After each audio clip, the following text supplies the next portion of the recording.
Well, thank you everyone for putting up with our banter, for those of you that arrived early. I'm Tracy O'Rourke, co-founder of the Just in Time Cafe. Welcome to today's webinar.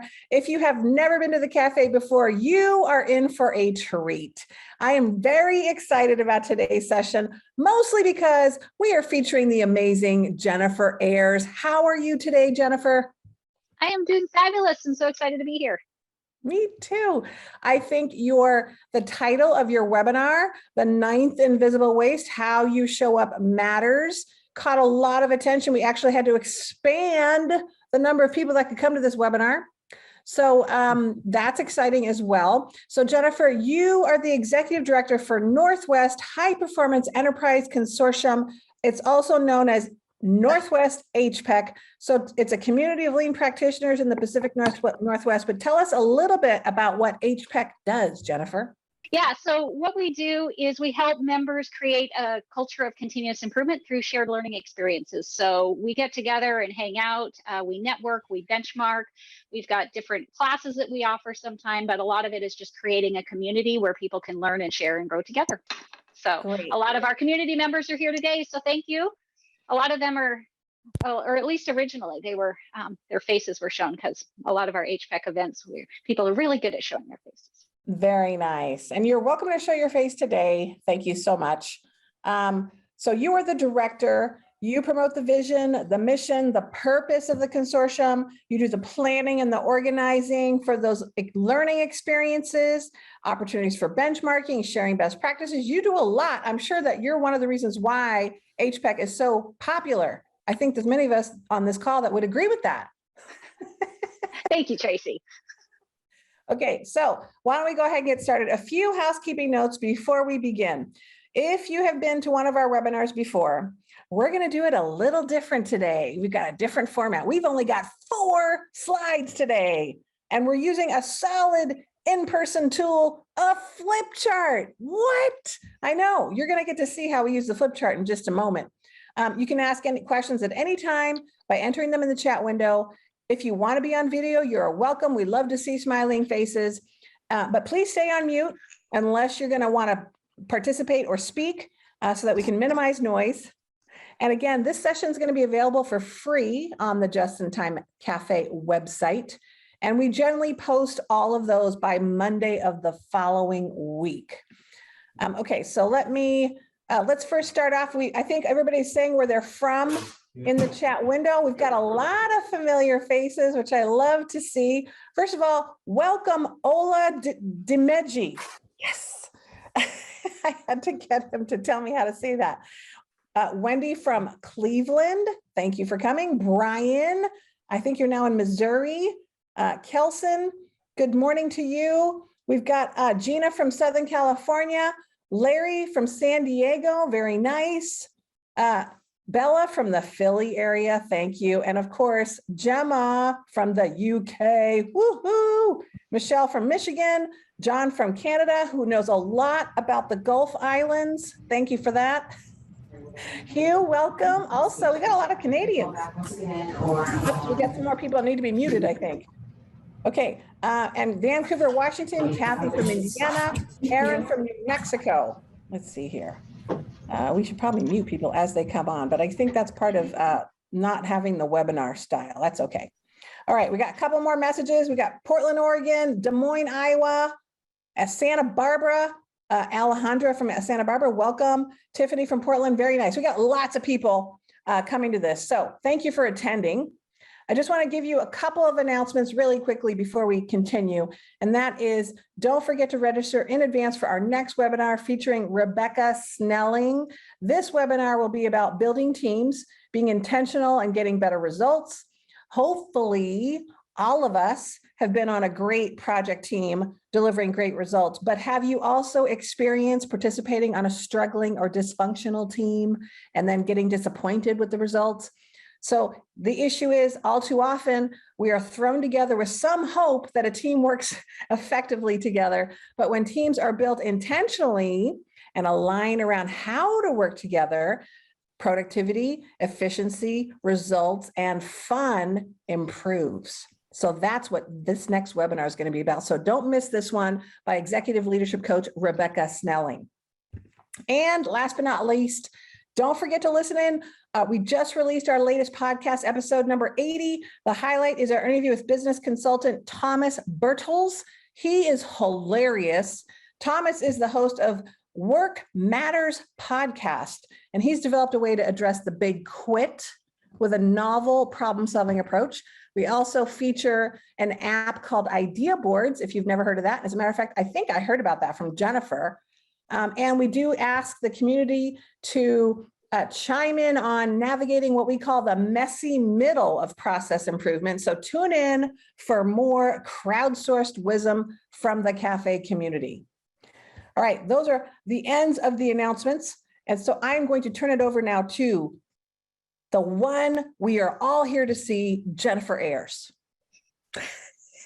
Thank you so much, Tracy. It is so good to see so many familiar faces from the many communities that I belong to, the Northwest HPEC community, the Women in Lean community, the Kata Girl Geek, the Cascadia Kata group, and many beyond that. So thank you so much for showing up today. As Tracy said, yes, the title is probably pretty enticing. I will tell you that I am really not trying to brand a ninth waist, but I do really feel that it's out there, right? And so when she was asking me about, hey, what could you share? I started to reflect on some of the things that really have the most impact within our Northwest HPEC community. And this is just a really small piece of one of the classes that we have been teaching for over a decade. And this is not my work. This is a culmination of a lot of different people, things that I've learned.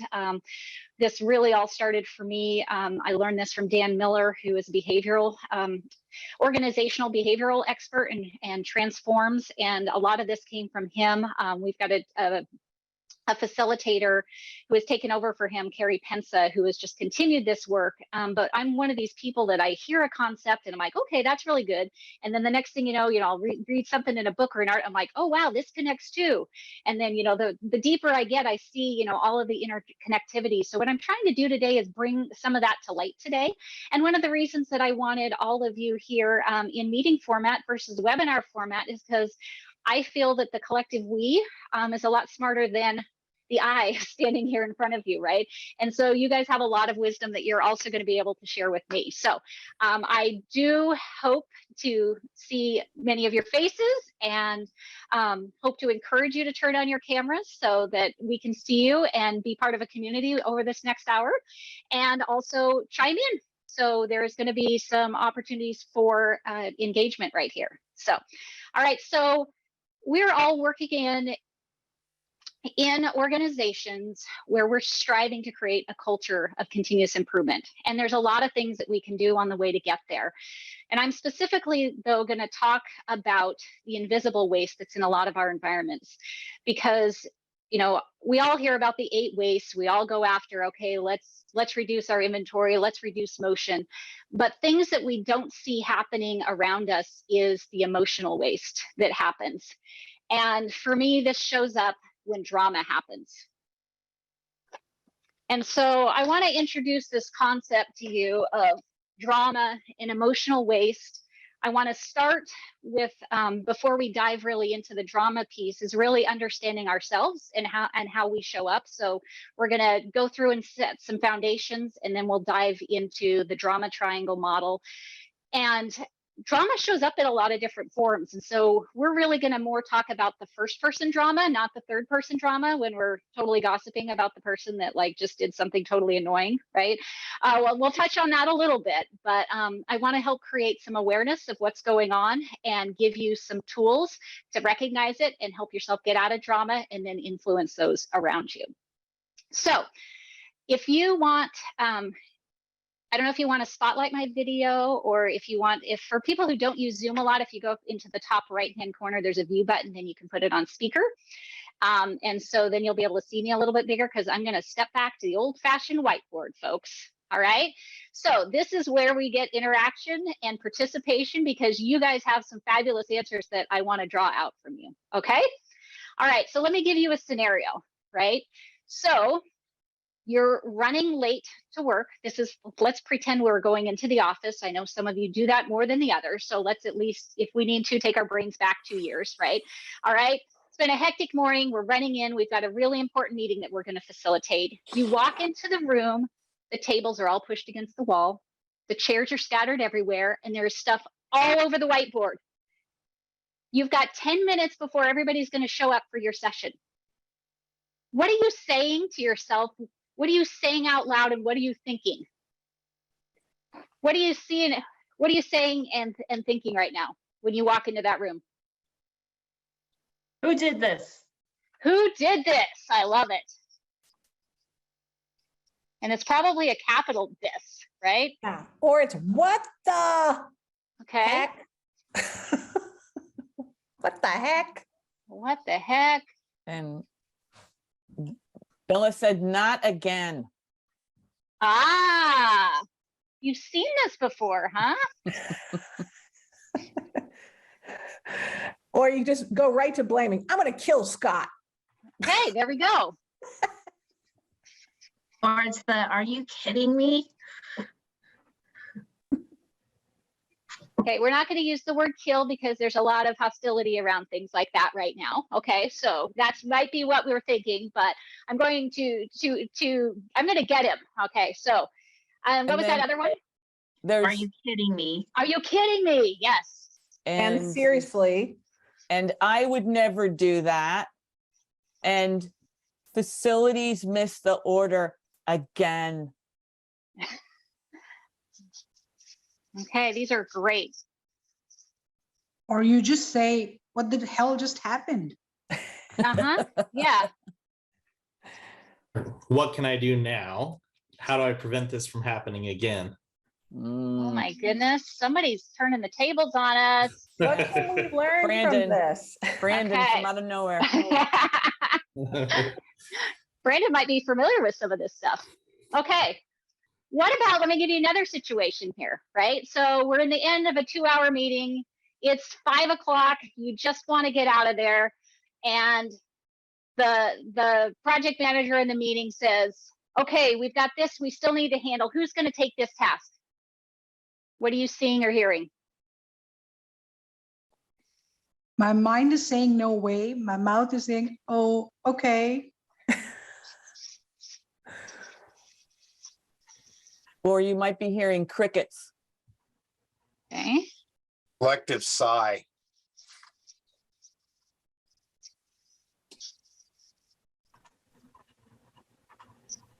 Yeah, or Cindy said maybe nobody's making eye contact.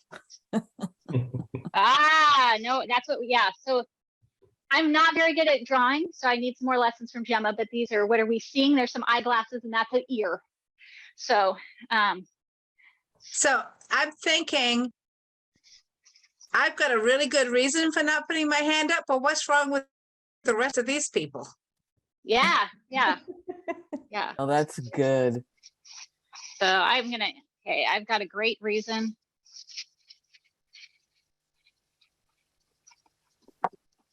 What about them? I volunteered last time. It's someone else's turn. Ooh, that's a good one.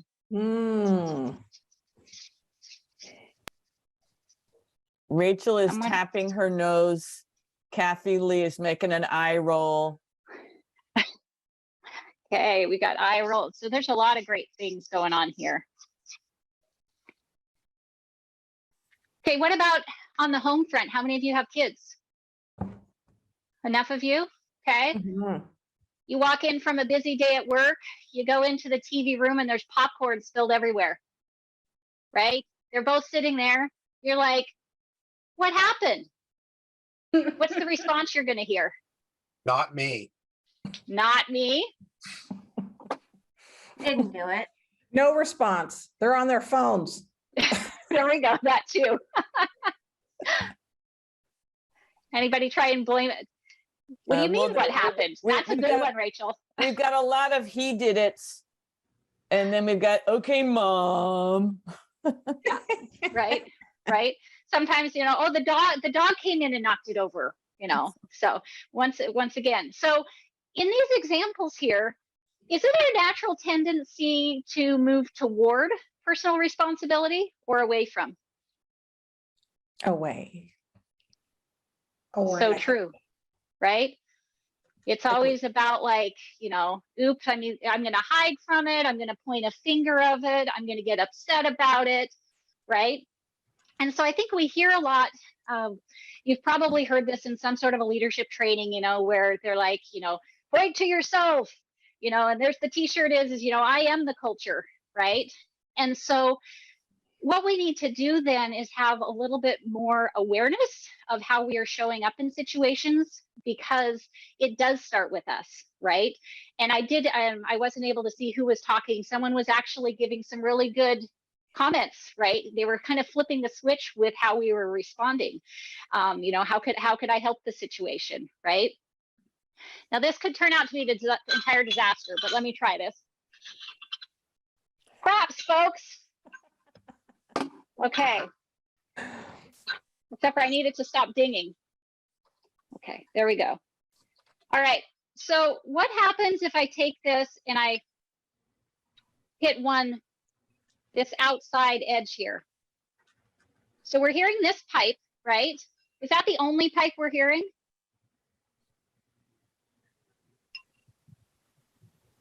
Right now. I think so. What happens within a chime when you start to hit one of the pipes? Who knows a lot about sound and vibrations? It travels, right? It travels. And so what I'm trying, what's not showing very well right now is that when we do something or have an impact on something, I know that those are all, get that to shut up. So our emotions and our actions aren't just isolated to just that, right? It vibrates out from us. It's like when you drop a rock in a lake, right? And it has that ripple effect. And so how we show up then isn't just about us, and we can't keep it contained in this silo, right? It's also going to impact the people around us. And what this does then is it starts to impact our culture, because our culture is built up of rituals that happen. So within a lean culture, you might have a ritual of having stand-up meetings or report outs after events. You have stories. So those stories people tell about, you know, some of the changes that they've made in the area and the impact that they've had.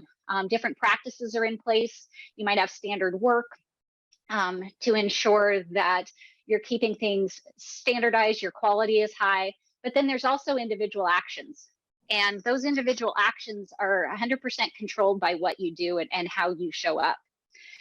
And so how you interact and the choices you make aren't just going to impact you, they are going to impact people around you.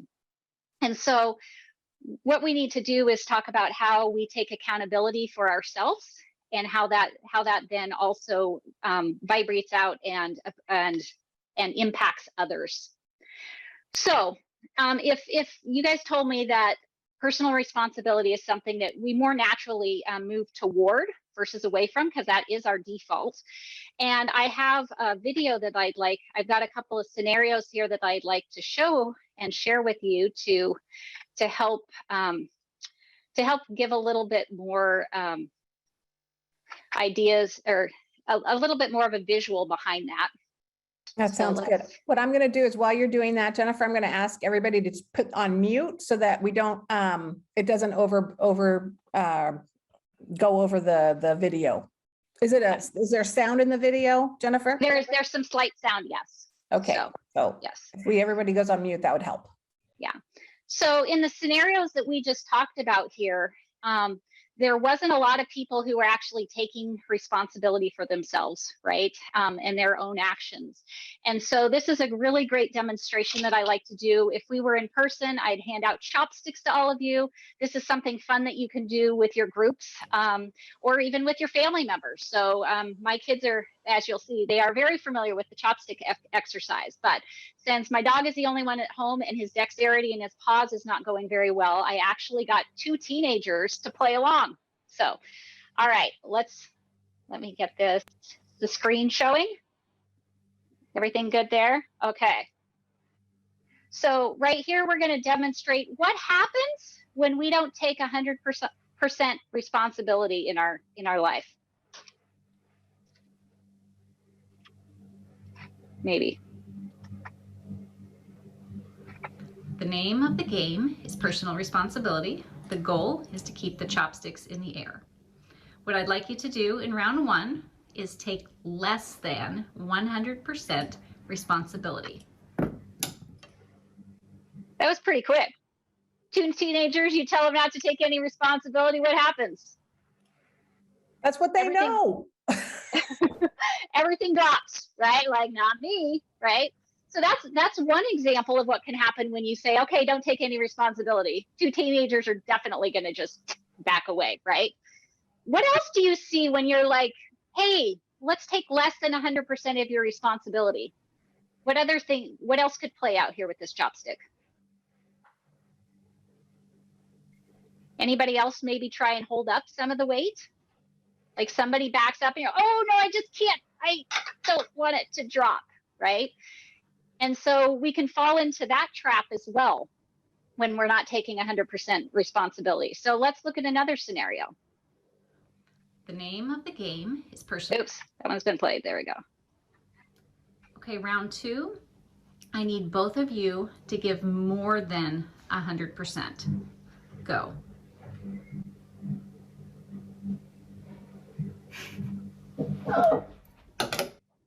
Come in. No. So did you want to, Elizabeth, do you want to mute?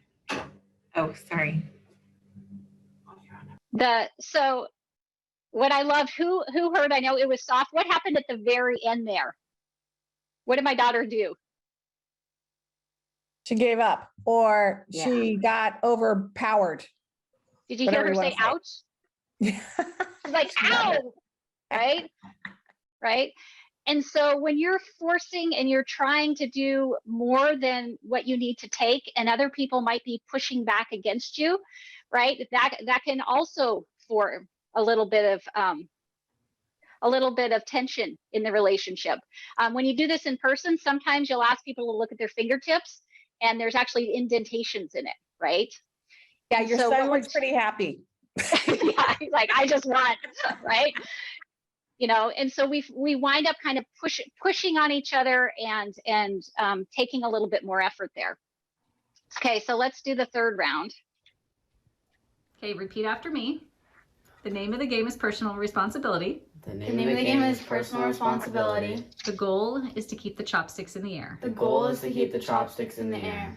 Okay, what I want you to do is I want you to say, I will take 100% responsibility, no more, no less. I will take 100% responsibility, no more, no less. Okay.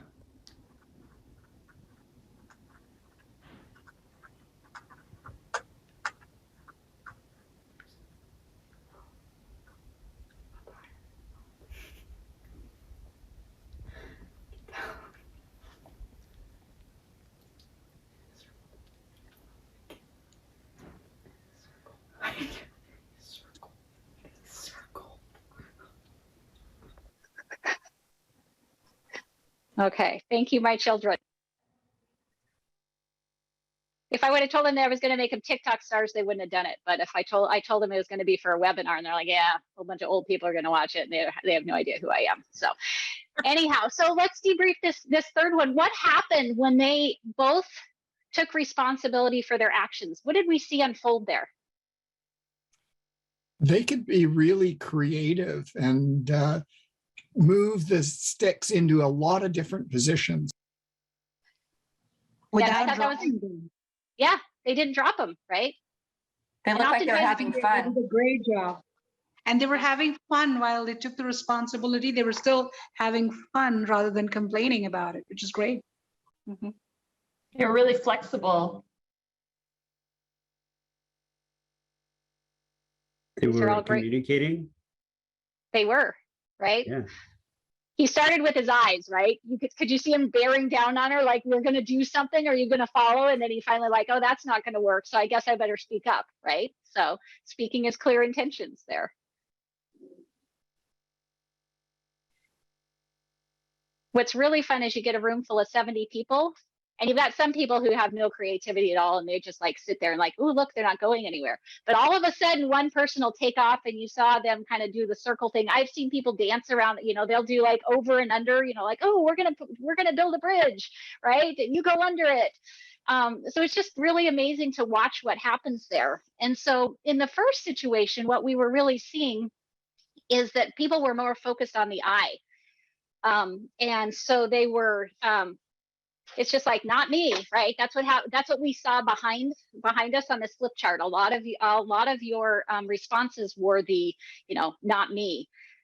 In round two, there's a little bit of the I, but then there's also the you, the person standing across, right? And there's that fighting back and forth. But then in the third one, we're really incorporating the we, and we're really looking at the collective union of what's going on. And so, thank you for bearing with me as we watch this, because I'm going to tie this back as we get into the drama triangle work. Okay. All right. So, drama, the invisible waste. So I really started putting this together when I read Cy Wakeman's book. If you haven't heard of her, she's the drama queen in the best sense of the word, right? And so she is ditched the drama. She does reality-based leadership. She has a book called Reality Something in the Workplace, and that's more for like team members. She's got a no ego book, and I think she has another one coming out. She's got a podcast. Just really, I mean, she just cuts through. You know, she tells you how it is and lets you know that, you know what, you don't have to listen to the voice in your head, right? Because that's your ego talking, and she helps us break through. But so all of her research has been around drama. And what they have found through extensive, I mean, they have researched over 10,000, probably even more organizations. Over 2 hours of our day are spent in drama. Do you believe that? I mean, so I think especially like when we were in the workplace, you know, you'd see it unfolding, you'd see the third person, what I'd like to call third person drama. But then there's also first person drama that goes on. You know, when we get tense, when we get into these roles, we get defensive. And what typically happens is it's not just about those conversations that happen. That doesn't just stop as soon as the conversation goes off. Right? You keep thinking about it. You can't refocus your work. And so I think that's where that collective and then I read something earlier, I think she's up to 2.5 hours. So I'm like, but that's a lot of our workday. And I don't know exactly how it's changed. And actually be kind of curious. We're crowdsourcing here. Do you feel like there's more or less drama now that we've got this hybrid or remote working going on and you're not face to face with people? Do you see more or less drama? Put it in the chat. Kelson's saying more drama, less, more, the same. Good thing we've got such a scientific survey going on. I'm curious, I want to hear from, so somebody who said more, tell me why.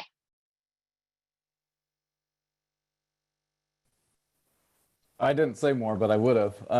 And a lot of it is we end up with a mixed environment. And so you have some people remote and some people not remote. And they experience different things, and they have a hard time entering into each other's experiences. And there tends to be frustration across that hybrid versus, or remote versus on-premise worker. Yes, exactly. What's going on, right? See, these chopsticks are going to come in really handy. I tell you, you're going to want to keep some at your desk from here on out. There's something that happens, I think, more in the remote or hybrid environment, which is more communication by written communication, emails or text, and all of those amazing opportunities to misunderstand, misinterpret what people are saying or meaning, which feeds into less trust and more drama. Yeah. Yeah, we've had issue, I think, too, with having brought people on board after going remote. So new folks and like trying to manage new people you don't have a relationship with, and you know the challenges that come with doing that through digital media. And I agree with the person who called out that it's I'd say less instances of drama, but more severe, it seems like, when they do happen, because it feels like of a failure to communicate and a lack of like a basis of just knowing the other person, lack of closeness, you know. Yeah. Oh my gosh, I love that. Thank you guys for having, for speaking up and sharing those experiences with us. So I want to know, and we've tapped into this a little bit with this question, but in the chat, why don't you tell us, what does drama look like? So I've seen a couple of things already pop in, but for you, what does drama look like in your workplace? How does it show up?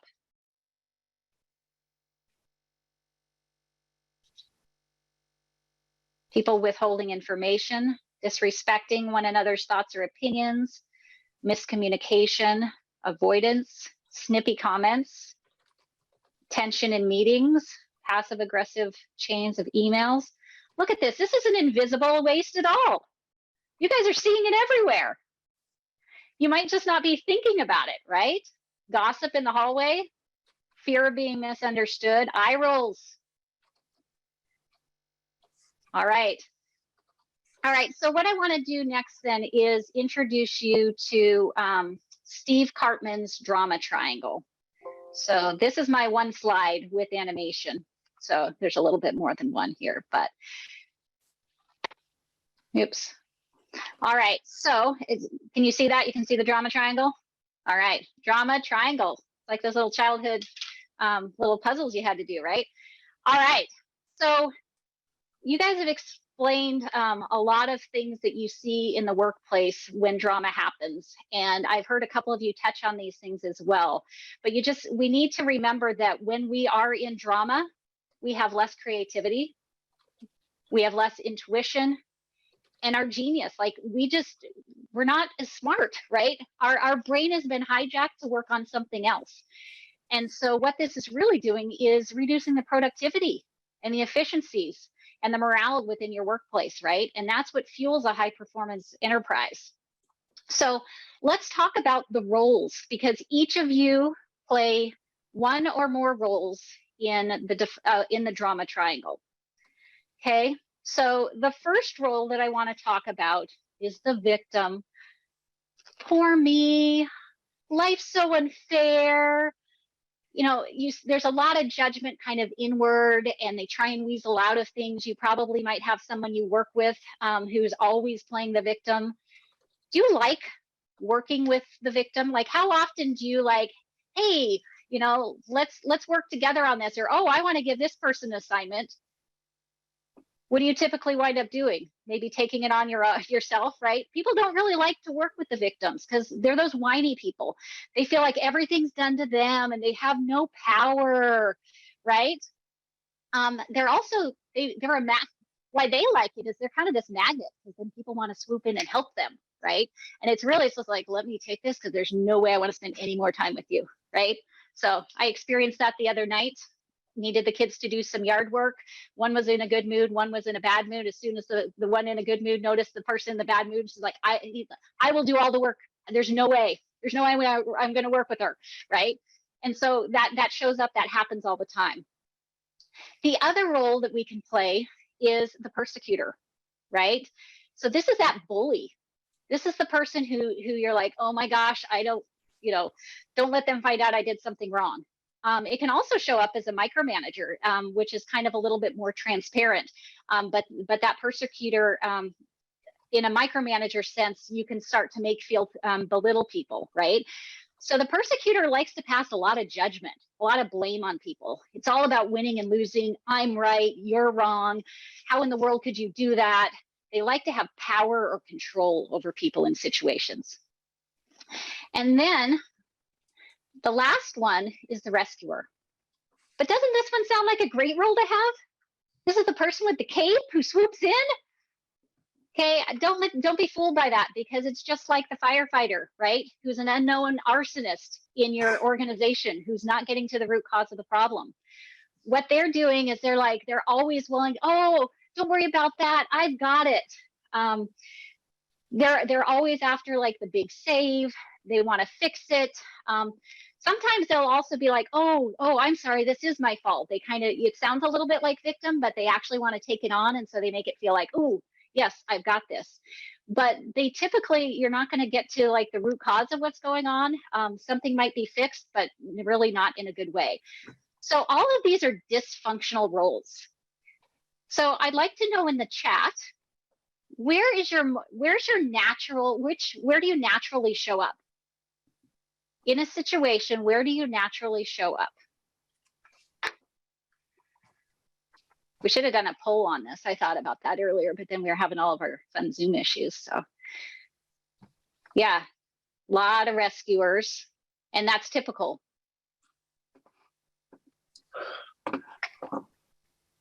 That's usually what I hear is rescuers. Good. Well, we're going to give you some tips on why you shouldn't be doing that and how you could show up better as a rescuer, right? So what about, so you still have a couple coming in. So now let's switch. Which role do you play least often?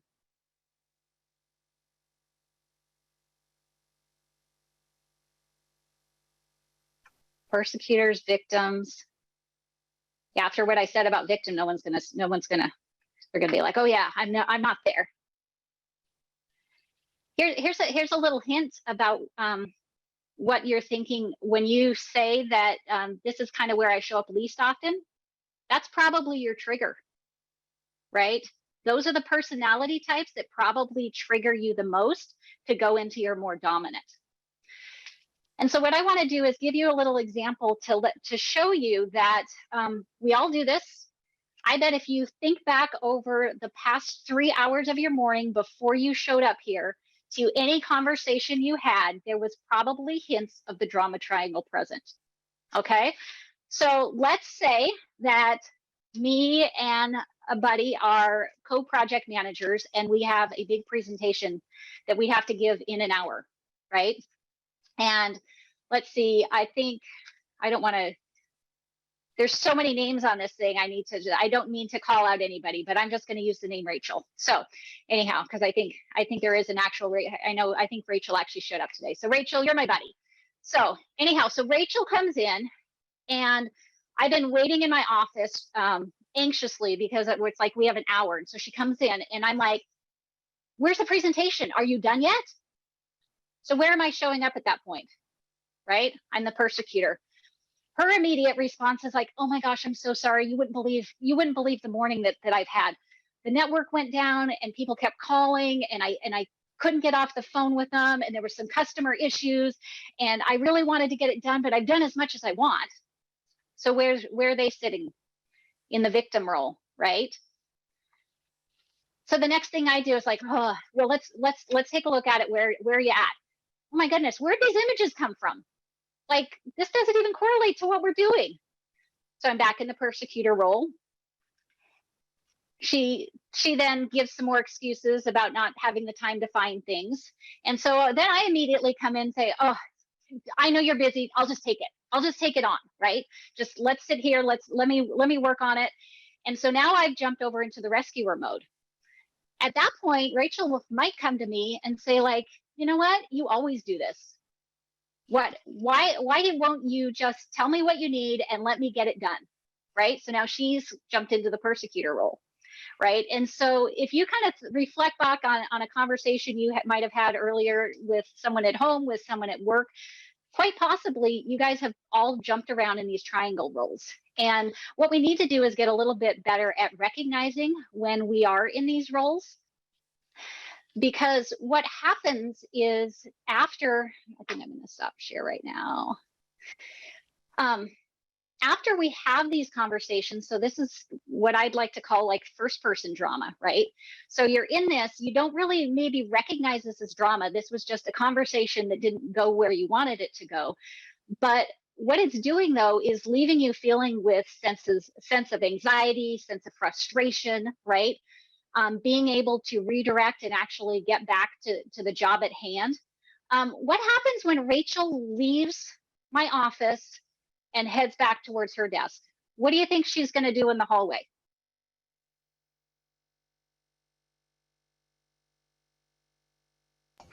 Tell the first person she sees.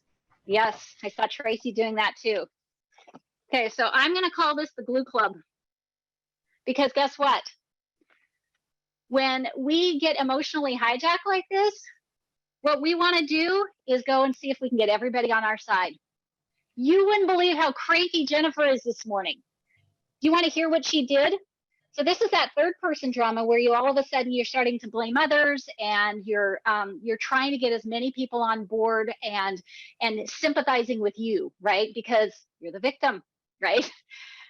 Or telling stories about things. And so the glue club starts to take up a lot of time in our day, right? These are those water cooler conversations. And so this emotional waste then distracts us from what we should be doing. So not only in the present tense of we've just walked away from the situation and now we're trying to reboot into whatever we're doing, but then conversations have started, rumors are going to start, right? And it's just going to keep getting bigger and bigger. And so we need to be aware of this and aware of our actions, because once again, it's that taking personal responsibility, right? You know, if we all of a sudden, you know, either drop the ball or start pushing harder on things, it's going to impact those around us, and we're going to disturb their workday as well. And it's just going to vibrate out and make things worse. And so when we are in drama, we are not our best selves, because what we're doing is we're reacting to the situation, right? Instead of being present in the situation.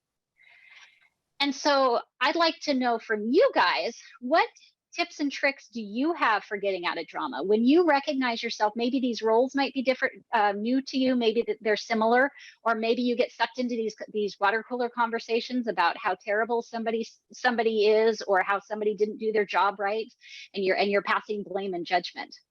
How do you get out of drama? What tips do you have? Ask yourself, what can I control? I love that. Try to propose an alternative perspective. Yeah, sometimes it's just a venting moment, and if it is short and sweet, I think you should just allow it and move on. If you can actually keep it to the get it out and move on, right? And so be aware of that when that happens. Listening, be kind and stay calm. Try to see the best in every situation. Start with kindness, assume positive intent. These are fabulous. Grandmother's saying, what will it matter in six months? Sometimes it's what will it matter in 10 minutes, right? So we need to do things to create these drama-free zones. And a lot of the things that you guys are talking about come into what I like to call, it's not my terminology. This was I stole from Dan Miller, is the wonder move, right? And so what we need to do is then start thinking about, you know, I wonder what I did to contribute to this situation. Because typically when we're in drama, we're judging ourselves or we're judging others, right? But if we step back and reflect, did you know that it's almost impossible to vent and reflect at the same time? If you're going through a self-reflection exercise, the blame no longer starts going out. You start taking more responsibility for your actions at that time, and you're able to start to think more rationally.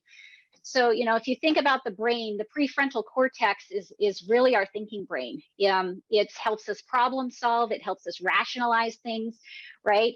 But when people trigger us, we go into limbic mode. You hear about flipping your lid, right? And all of a sudden people are like this, and you can't rationalize with them. You can't have a good conversation with them. Any of you with teenagers, they spend, you know, right? Like you can talk all you want, but they are not hearing or listening to anything. And so we have to find ways to get themselves to calm down.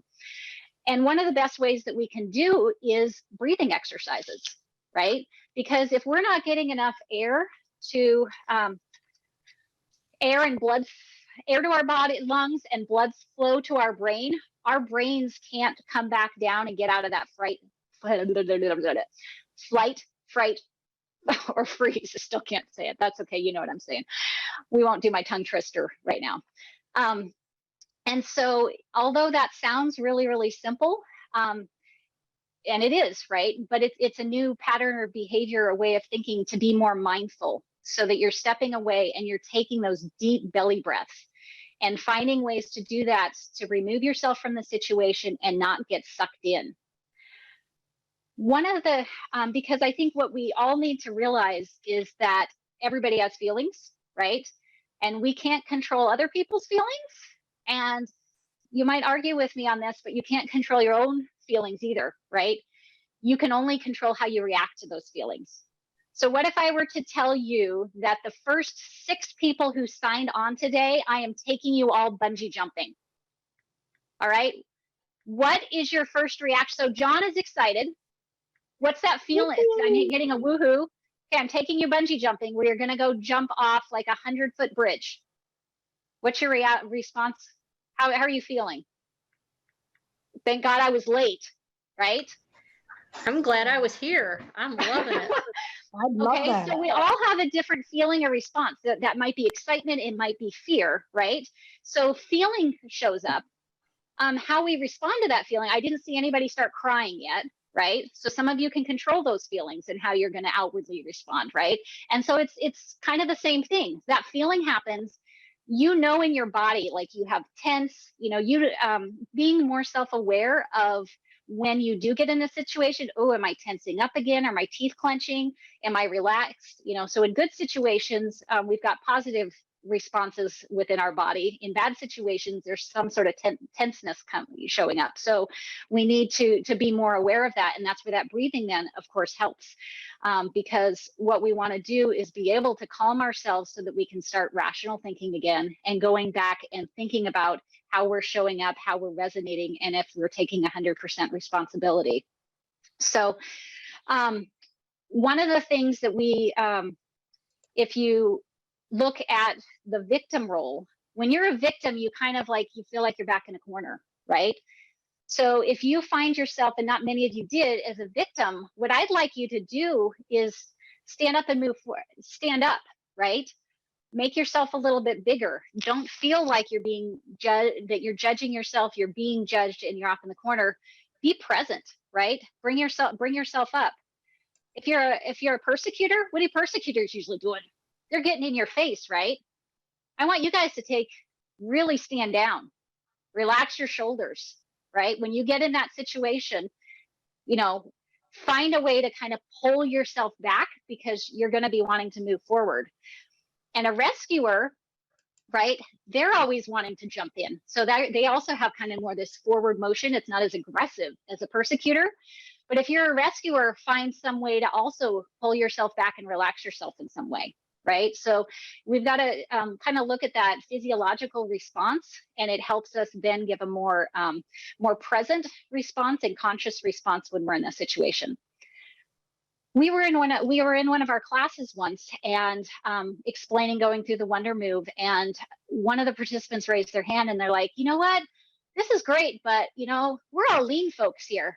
You know, that's great that you can tell me how to not be a victim or how to not be a rescuer, but shouldn't we be really striving for something more? Shouldn't we have some future state or target condition out there? And we're like, wow. Fortunately, she even had some advice for us. So there's a couple other people that then have done some work more recently. Some of the work was started by A.C. Choi, and he did what was more called like the Wonder Triangle, and then also David Emerald. So I'm going to share my screen again and introduce to you the target condition for where we should be when we find ourselves in this role. Okay, so if you find yourself in the role of a victim, you want to become a creator of your own world. A victim pretty much feels like they're trapped in someone else's world. And so you want to get them to move out into this creator world where they're being able to decide what their world should look like. And this is where I also love to bring in the work then of Michael Bungay Stanier. He wrote The Coaching Habits, so many of you might be familiar with him. And so he also does a lot of work with the drama triangle. And so in order to become a creator, the question we ask ourselves is, and what else is possible? So instead of saying like, that'll never happen, and for me, like, well, what else could we be doing? How could this be better? What should my world look like to be happier in, right? So here's where we're taking responsibility. we're actually stepping up to kind of solve the problem. We're creating choices and options instead of feeling like there aren't any choices and options. Okay. Then if for the persecutor role, what we want to do then is turn ourselves more into a challenger, right? So take away that kind of aggressive and the assertiveness and use that to be a little bit more constructive in challenges that you lay out for people. So you want to help others develop. And so you want to ask questions like, have I been clear? Because a lot of the times you're persecuting because they did not meet your expectations. Did you actually give them clear expectations? Ask yourself that. Was I clear? What do I want? Have I explained that? And then how do I help that the person sitting across from me to help to rise up to what I make sure that they understand and that they're able to do what I want. You need to be a lot clearer on your intent. Can anybody guess what the rescuer is going to turn into?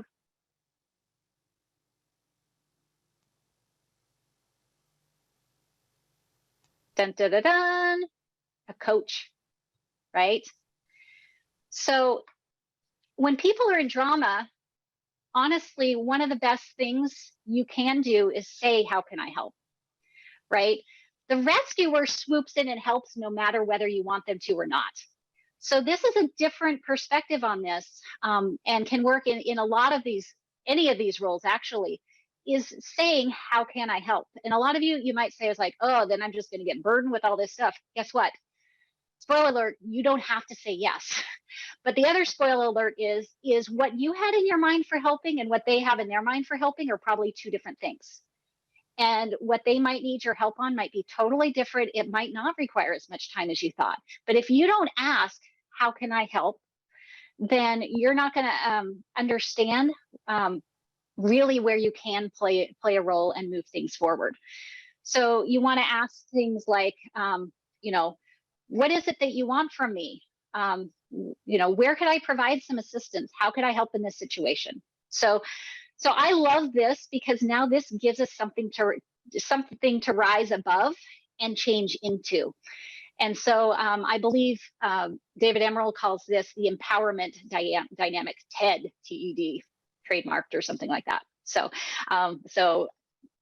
I think Elizabeth or Tracy has some of the links here that they can send out on this. But so that is really, it's been really fun over the past couple of years, like figuring out how all this works together. And, you know, you read things from different perspectives and everybody's got a little bit different take on things and the different advice that they have.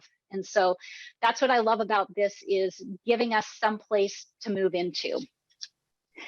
And so, you know, one of the things I want to leave you guys with is just realizing that we need to understand how we're showing up, how we're contributing to the situation, because that is going to bleed out and impact those around us. We need to remember that, oops, and that was my coffee. That's okay. Who needs a carpet anyway? You know, we need to remember where we are on the responsibility scale, because oftentimes when we're in drama, we're either taking less or we're taking more, but we're not in that creative spot. And then with the Wonder Move, this is a great self-reflection tool, right? So what lessons can I learn from this? Where are the teachable moments? And then how is this familiar? Because a lot of the times we wind up in the same places that we've been before, right? And we keep coming back and expecting different results. And so what are things that we can implement? What are conversations that we can have to make ourselves a better person at work and improve the conversations that we're having and help other people to rise up? Now, there's a ton more that can be learned, that you can learn on this, that I could say, but in an hour, you know, this is kind of in a nutshell for me, what the drama triangle is, what the impact is, and really just remembering that when we're in these conversations and people do get upset, we need to listen for needs and not feelings.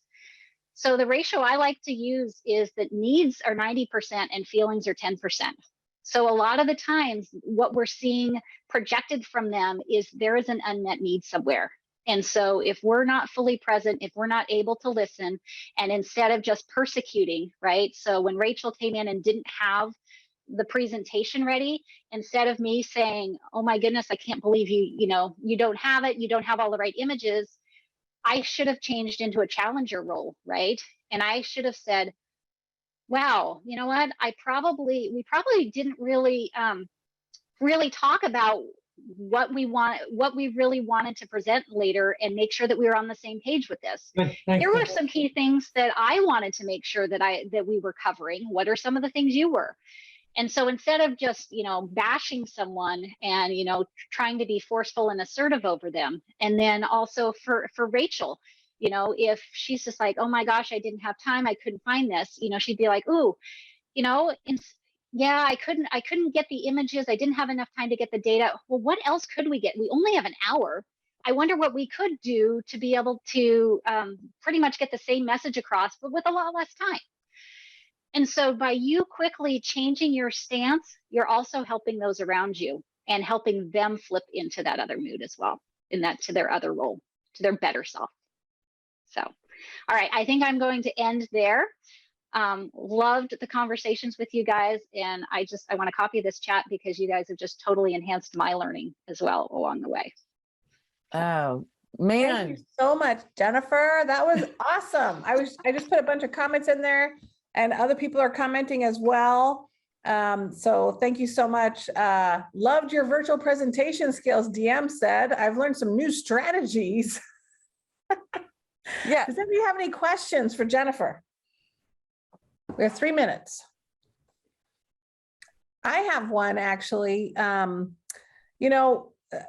think sometimes we kind of fall into these 3 characteristics because we've almost personalized, like they must be reacting this way because of me. Do you find that that's a driver of sometimes us reacting in these ways, Jennifer? Personally, yeah.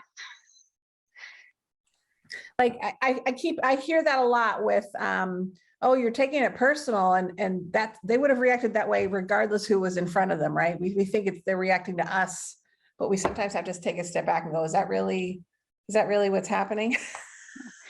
And a lot of times, any of these pieces of the drama, typically you fall into the dysfunctional drama roles because of judgment. Judgment is taking place on yourself or on the person in front of you.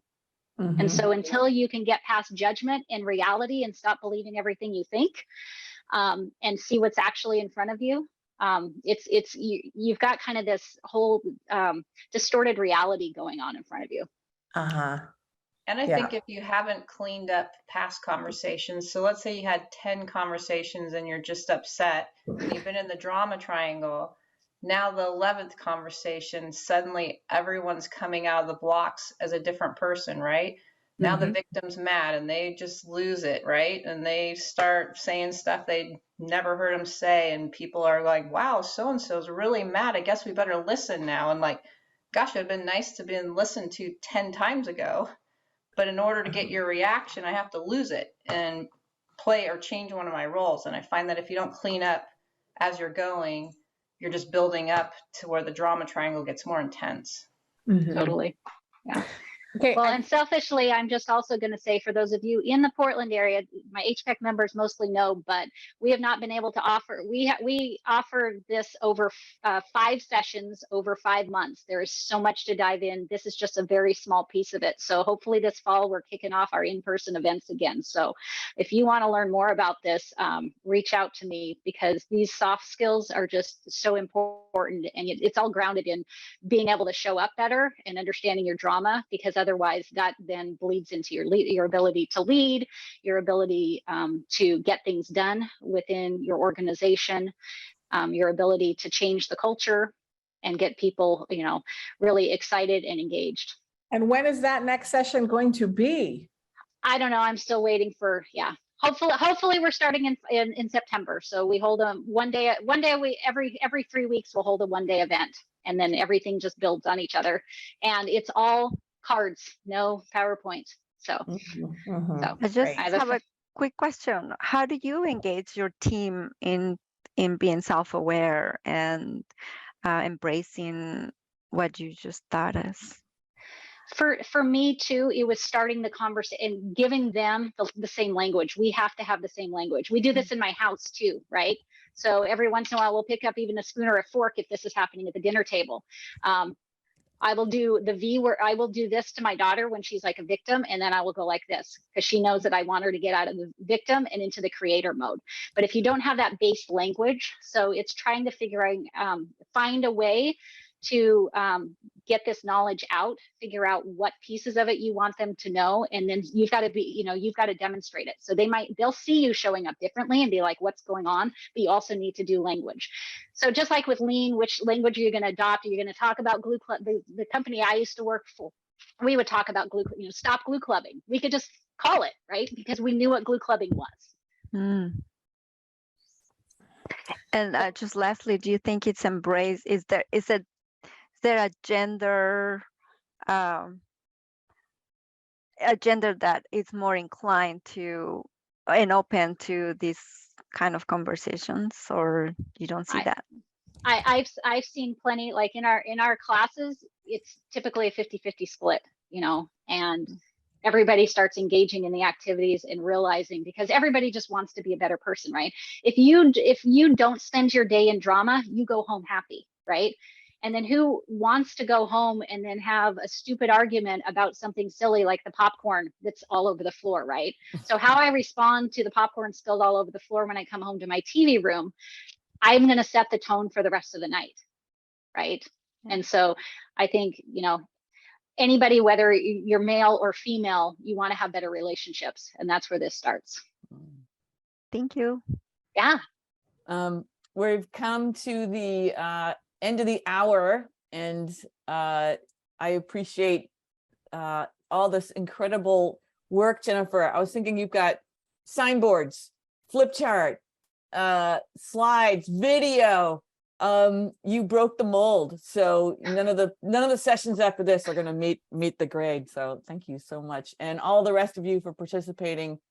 Wow, this was a phenomenal session, and it's going to be it's recorded, and we'll have it up on the website next week in case anyone would like to reflect on all of these pieces. They're great. Jennifer, I put the links you gave me into the chat. The only two I didn't get in there were, I'll put them in now. It was Dan Miller and I think Kari Pence. Those are two more of your. Yeah, Carrie Pence, she actually facilitates this. She was mentored by Dan Miller. He kind of went into retirement and came back. I don't know, but anyhow, a lot of this is based in a lot of he's been doing this and teaching these concepts for over 20 years. Like, he was so far ahead of his time. And I've got some people on this call who have worked with him, right? And so we've been fortunate with Northwest HVAC to build such a great relationship with him, and him being able to mentor my friend Carrie. And so, yeah. So Carrie's so embedded into this work, and she does a lot of work with this and with the companies that she supports, and then also within the Northwest HVAC community. So. Awesome. Thank you for condensing so much information and emotion into a single hour. This was phenomenal, and thank you. And this was a lot of fun. So I appreciate goodness. everybody here. This wouldn't have been, yeah, you guys are all amazing. So thank you all. Thank you all. All right, take care. Hope have to a see great you day. again. Thank you, Elizabeth, as well. Thank you, Jen. Bye-bye.